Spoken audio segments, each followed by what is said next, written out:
Farm Bureau helps protect its members in more ways than you might think. They've always been the voice of agriculture in Arkansas, working on behalf of folks like me when nobody else would. And Farm Bureau stands for the values that Arkansas families care about. They've protected my right to farm and make a living, which helps everybody who likes food on the table. You know what they say, Arkansas counts on agriculture, and agriculture counts on Farm Bureau. You're watching Capitol View, Sunday morning talk focused on the political scene in Arkansas. And welcome back to Capitol View. I'm David Goins. We're still about 5 to 6 months from the primary next May, but soon the congressional campaigns will begin to churn over the next several weeks. It's our goal here to sit down one-on-one with each candidate to get to know them better. If you saw us last Sunday, we started with 2nd Congressional candidate French Hill, and we're joined this morning by 2nd Congressional candidate Representative Ann Clemmer. Ann, thanks so much for joining us. You're welcome. Thanks for being here. Let's start with why you got in the race. I mean, yeah, that's always the first question is why decide to go for Congress now?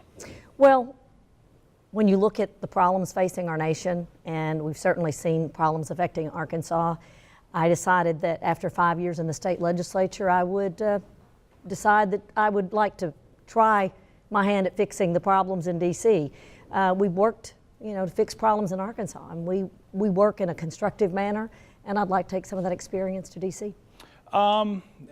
Let's kind of go backwards in chronological order. A lot of times I get to meet candidates, but I met you years ago when you helped us out with stories. Before I ever ran. Before you ever ran. So you were teaching politics, then you got involved in politics. Kind of talk about that progression of going from, an instructor at UALR to going into the middle of it. Well, I mean, first of all, I've been doing politics as a avocation as well as teaching politics as a vocation for, 35 years now. So I've been long active, long behind the scenes, really never thought it would be something, for one thing, that I would do. For one thing, you watch what candidates go through, and it's grueling. And I thought, no, not for me. I'll just continue to help candidates. But at some point in time, when someone comes to you and says, you need to think about doing this, and then you start to go, well, I really should step out and do it myself and not just be an analyst or a supporter of someone else.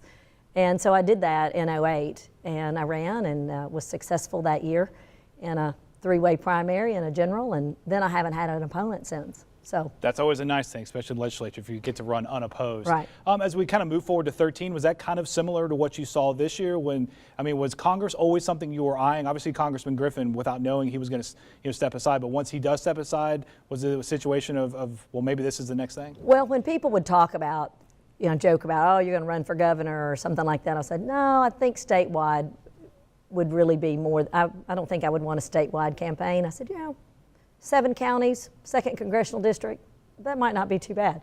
And as far as the campaign would go.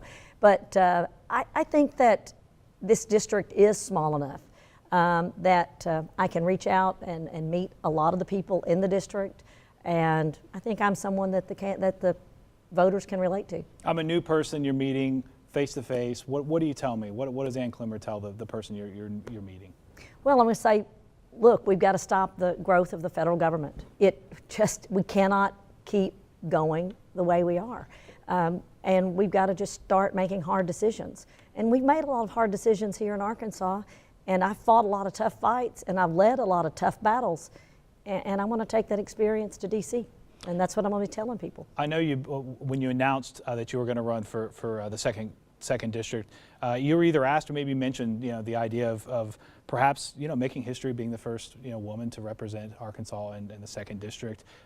Is that part of it? Well, I think that I am a mother of 3 girls and 1 granddaughter. Clearly, as a woman, I don't run because I'm a woman, but if in the process of your public service you make history and you make the path easier for other women, yes, I mean, that is sort of a side motivation.